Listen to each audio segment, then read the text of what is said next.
আসসালামু আলাইকুম everyone, welcome to Afsara's mini kitchen. আজকে আমি আপনাদের সঙ্গে একটা ব্রেড পুডিং রেসিপি শেয়ার করব। পুডিং তৈরি করতে গেলে যাদের পুডিংটা ফেটে যায় বা পারফেক্টলি তৈরি করতে পারেন না, তারা কিন্তু এভাবে ব্রেড পুডিংটা তৈরি করতে পারেন। ব্রেড পুডিংটা ফেটে যাবে না আর একদমই সফট আর স্মুথ হবে। খেতেও কিন্তু এই ব্রেড পুডিংটা অনেক বেশি টেস্টি হয়।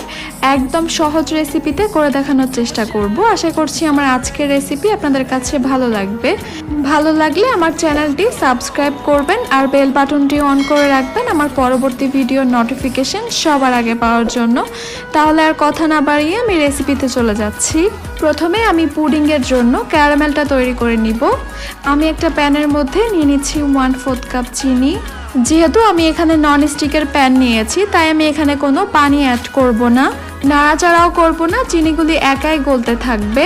কিছু সময়ের পর এক পাশ থেকে ক্যারামেলের কালার আসা শুরু করবে, তখন আমি নেড়ে চেড়ে দিচ্ছি। সম্পূর্ণ চিনি গলে গিয়ে ক্যারামেলটা তৈরি হওয়ার জন্য অপেক্ষা করব। ক্যারামেলের কালারটা যখন আসা শুরু করবে তখন কিন্তু চুলার হিটটাকে কমিয়ে রাখতে হবে, তা না হলে ক্যারামেলটা পুড়ে যাবে।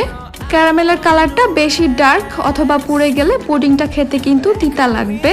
আমার এই ক্যারামেলটা কিন্তু তৈরি হয়ে গেছে, দেখতেই পাচ্ছেন খুব সুন্দর একটা কালার চলে আসছে। আমি এর থেকে বেশি আর ডার্ক করব না। ক্যারামেলটা তৈরি হয়ে যাওয়ার পর কিন্তু আর অপেক্ষা করা যাবে না।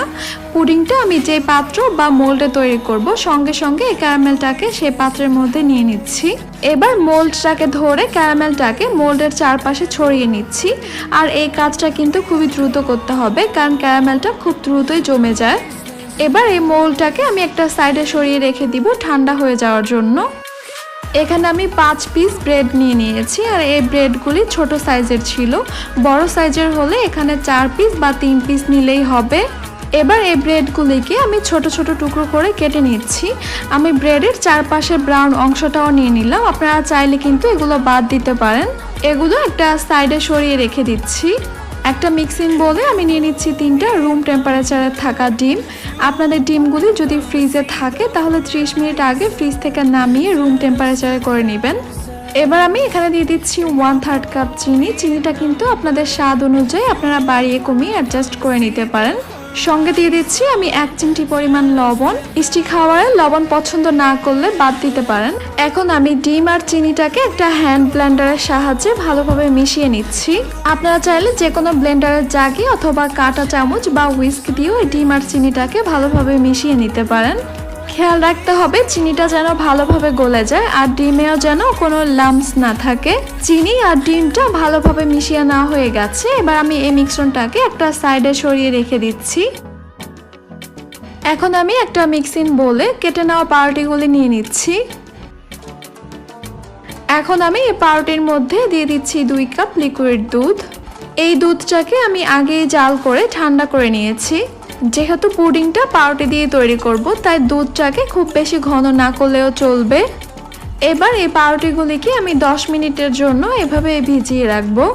10 মিনিট ভিজিয়ে রাখার কারণে কিন্তু এই পাউরুটিগুলি একদমই সফট হয়ে যাবে, ব্লেন্ড করতে সুবিধা হবে। 10 মিনিট পর দুধ আর পাউরুটিগুলিকে আমি একসঙ্গে ব্লেন্ড করে নিচ্ছি ভালোভাবে। এই কাজটা আপনারা যে কোনো ব্লেন্ডারে করে নিতে পারবেন, খুবই দ্রুত একদমই স্মুথভাবে ব্লেন্ড হয়ে যায়। ব্লেন্ড করা হয়ে গেলে এবার আমি এখানে ডিমের মিশ্রণটা দিয়ে দিচ্ছি।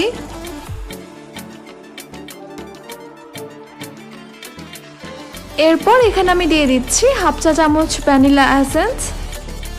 এখন আমি এই মিশ্রণগুলিকে একসঙ্গে ভালোভাবে মিশিয়ে নিচ্ছি। দেখতেই পাচ্ছেন ঠান্ডা হয়ে যাওয়ার পর ক্যারামেলটা খুব সুন্দরভাবে সেট হয়ে গেছে। এবার পুডিংয়ের মিশ্রণগুলিকে আমি মোল্ডের মধ্যে ঢেলে নিব একটা ছাঁকনি দিয়ে ছেঁকে। পুডিংটাকে স্মুথ করার জন্য কিন্তু অবশ্যই ছেঁকে নিতে হবে এই মিশ্রণটাকে। মোল্ডের সঙ্গে যে ঢাকনাটা ছিল আমি সেই ঢাকনাটা দিয়ে মোল্ডটাকে ঢেকে দিচ্ছি। যদি এরকম ঢাকনা না থাকে, ঢাকনার পরিবর্তে একটা ফয়েল পেপার মুড়িয়ে নেবেন। ঢাকনাটা দিলে ভাপের পানিটা পুডিংয়ের মধ্যে আর যাবে না। আজকে পুডিংটা আমি চুলায় তৈরি করব, তাই একটা প্যানের মধ্যে 2 কাপের মতো পানি নিয়ে নিয়েছি। এর বেশি কিন্তু পানি নেওয়া যাবে না, বেশি পানি দিলে পানিটা পুডিংয়ের মোল্ডের ভিতরে যাওয়ার চান্স থাকে। এরপর এখানে দিয়ে দিচ্ছি একটা কিচেন ন্যাপকিন অথবা পাতলা সুতি কাপড়ও দিতে পারেন। এতে করে পানিটা যখন ফুটতে শুরু করবে তখন মোল্ডটা আর নড়াচড়া করবে না। পুডিংয়ের মোলটাকে বসিয়ে দিয়েছি, এরপর একটা ঢাকনা দিয়ে ঢেকে দিচ্ছি। ঢাকনাতে যদি কোনো ছিদ্র থাকে সেটাকেও বন্ধ করে দিতে হবে। চুলার হিটটাকে মিডিয়ামে রেখে পুডিংটাকে স্টিম করে নিতে হবে 25 থেকে 30 মিনিটের জন্য। তবে পুডিংটা যদি ছোট বড় হয় তাহলে আরো সময় কম বেশি লাগতে পারে। 30 মিনিট পর আমি ঢাকনাটাকে খুলে পুডিংটা চেক করে নিচ্ছি। একটা কাঠি অথবা টুথপিক দিয়ে চেক করে নিতে হবে পুডিংটা ঠিকঠাকভাবে হয়েছে কিনা। কাঠিটা যদি একদমই ক্লিন আসে তাহলে বুঝতে হবে পুডিংটা ঠিকঠাকভাবে হয়ে গেছে। এরপর পুডিংটাকে চুলা থেকে নামিয়ে আমি ঠান্ডা করে নিয়েছি। ঠান্ডা হয়ে যাওয়ার পর আমি ফ্রিজে 30 মিনিটের জন্য রেখে ভালোভাবে সেট করে নিয়েছি।